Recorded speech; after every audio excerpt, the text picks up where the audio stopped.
Ever feel like you're kind of like your own worst enemy? You know, like you're stuck in your own way? Yeah, totally. Well, get ready, because today's deep dive is all about, it's called Unfucking Yourself. Okay, I've heard of it. Right. Catchy title. Yeah. It's based on Gary John Bishop's book, and we're really going deep, on his kind of blunt but, refreshing approach to ditching self-sabotage. I like it. Cut to the chase. Exactly. It's about actually getting what we want right. Right. Instead of all that vague self-help fluff. Yeah. Been there. Bishop actually lays out a really practical roadmap, chapter by chapter. Cool. So, what's the first step? It all starts with awareness. Makes sense. We've got to recognize those sneaky patterns that are holding us back, Yeah, those are the worst. Where do they even come from? And then, here's the kicker. It's about actually doing something about those patterns. Easier said than done, right? Tell me about it. But that's kind of Bishop's whole point. He doesn't let us off the hook. I'm sensing a theme here. Oh, definitely. So one of the things that really struck me reading this book is how Bishop connects our thoughts and actions. Yeah, our mindset shapes our reality, right? Exactly. It reminded me of that quote, who's the philosopher? The language one? Wittgenstein. Yes, Yeah. Wittgenstein. He said that our language literally shapes our reality. Totally. It's what we focus on expands. And Bishop takes that idea and just runs with it. He points out how those I am statements we throw around all the time, they're not just words. Oh, absolutely not. He's saying they're actually shaping our self-image and, as a result, directly impacting our actions. Which is kind of a big deal when you think about it. It's huge. And you know what? It totally reminds me of that saying, whether you think you can or you think you can't, you're right. Oh, yeah, Henry Ford. Yeah. Okay, so Bishop takes that idea a step further, though. Okay, how so? He says it's not just about, thinking the right thing. Okay. It's about being willing to change. Really, truly willing. That's a really important distinction. Right. Yeah, because you can want something so badly, but if you're not willing to put in the work to actually change your behavior, nothing happens. Exactly. And Bishop dives deep into this whole idea of willingness as the driving force behind real lasting transformation. It's like he's saying desire is not enough. Right. And it's not just about willpower either. It goes deeper than that. So what's the secret sauce? It's about getting really honest with ourselves, but what we really want and what we're willing to do to get it. Bishop even quotes Machiavelli on this, who said, "Where the willingness is great, the difficulties cannot be great." So true. So it's not enough to just want things to be different. We need to be actively willing to put in the work, to get uncomfortable, to push past those limiting beliefs that are holding us back. Right. Exactly. And that really resonates with me. It makes me think of those times, when you finally decide to clean out a messy closet. It's not always fun. You might find some skeletons in there, but the willingness to tackle it, that's what finally gets you moving. Totally. It's about taking that first step, even if it's messy. And speaking of tackling things head on, chapter 3 really struck me. Oh, yeah. What's in chapter 3? Okay, so Bishop argues that we can actually, win at any habit we choose, good or bad. Interesting. Tell me more about that. So he's saying it's not just about, forming good habits, but also about recognizing that we're already winning at our bad habits. That's a really interesting way to look at it. Right. He's not just talking about, positive habits. Think about it. If you consistently hit that snooze button every morning, well, you're winning at hitting snooze.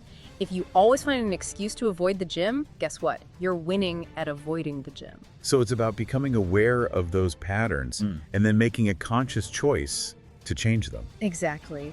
Bishop wants us to really examine what we're consistently succeeding at, even if it's not serving us in a positive way, what are we really winning at? Right. Because even if it feels good in the moment, hitting snooze, skipping the gym, it might be holding us back from achieving our goals in the long run. Right. And it all comes back to that idea of ownership, doesn't it? Oh, totally. Instead of saying, oof, I'm always late, you might say, okay, I haven't prioritized being on time. It's subtle, but it's powerful.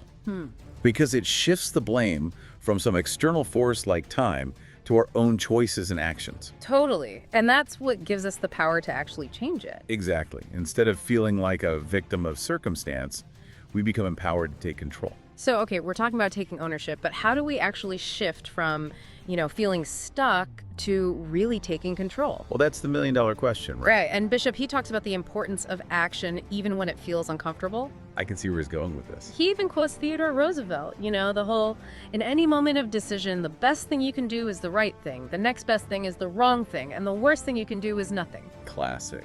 So good. Yes. So good. But I think, a lot of us, we can relate to that fear of, making the wrong choice. Perfectly.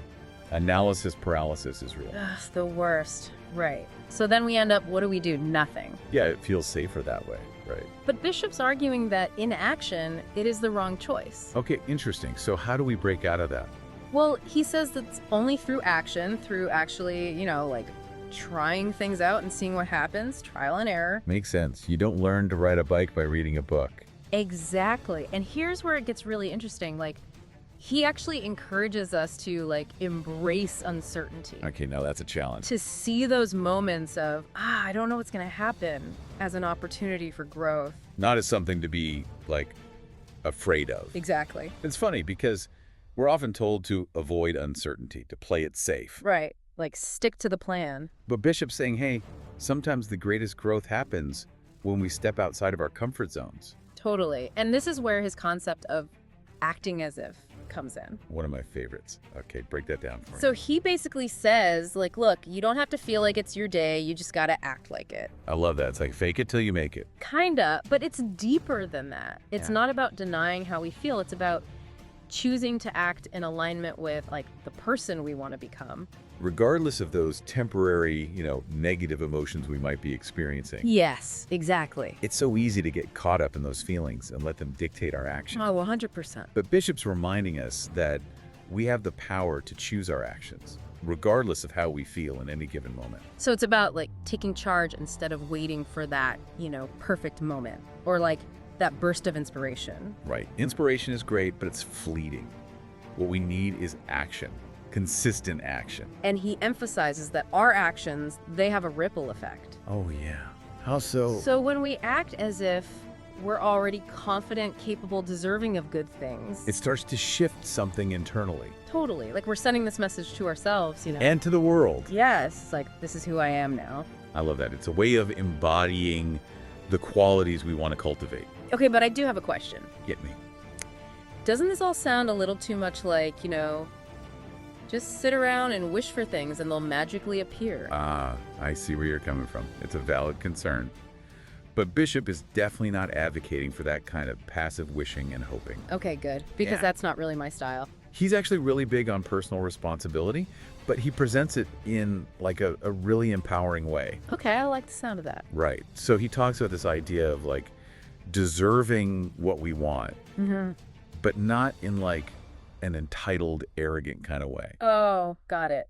Not I deserve this just because. Exactly. It's more about recognizing that we actually play an active role in our own success. Oh, I like that. It's like he's saying, you're not just along for the ride, you're the one behind the wheel. So how do we actually put that into practice? Well, he uses this quote from Charlie Munger, who said, to get what you want, you have to deserve what you want. Okay, that's a good one. Right. So it's about consistently showing up, putting in the work, and creating the life we want through deliberate action. I love that. It shifts the focus from hoping for the best to actively building the life we envision. Exactly. It puts us in the driver's seat. Okay, but here's the thing. What about those times when, things don't go according to plan? Because let's face it, that's going to happen. It always does. So Bishop, he talks a lot about expectations and how they can really sabotage us. Oh, for sure. Expectations can be sneaky little devils. He actually uses this really great analogy. He talks about clinging to a boat that has already sailed away. Like that, I can picture it. It paints such a clear picture, right? And I think so many of us, we do this in different areas of our lives. We cling to these rigid expectations. We get so attached to how we think things should be. Right, and then when things don't go our way, we end up, expending all this energy on things we can't control. Exactly, setting ourselves up for disappointment and frustration. So how do we let go of those expectations without, becoming passive? That's the key, right. Because we don't want to just throw our hands up and say, well, whatever happens, happens. Right, we don't want to be passive.